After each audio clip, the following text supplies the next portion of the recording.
ebben a túrában igazából ez az embert próbáló, meg ez a nehéz, hogy nem csak arról van szó, hogy akkor nagyjából 50 kilométert itt megteszel, hanem hogy ilyen rekord idő alatt teszed meg, mint rekord hosszúságú idő alatt.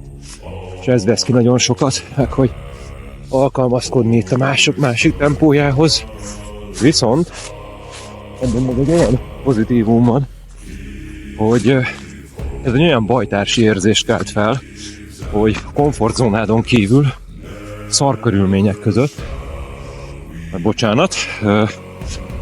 kedvezőtlen körülmények között tekintettel vagy másokra, csapatkötelékként gondolsz erre az egész brigádra, akit túrázzuk, még akkor is, hogyha fogalmat sincs, hogy ki a másik, de nem felháborodsz azon, hogy ő hogy tud haladni, hanem arra vagy tekintettel, hogy a csoport együttesen érjen célba.